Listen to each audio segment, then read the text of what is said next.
be shaped by the world where you live, but rather be transformed through the renewal of your mind. So ikaw na in the community, do not let your personality be changed according to the community. For example, ikaw, mountain ka, and then inangalak ang community na maglaban.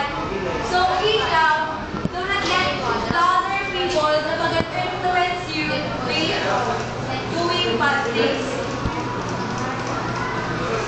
You must discern the will of God, what is good, what pleases, and what is perfect.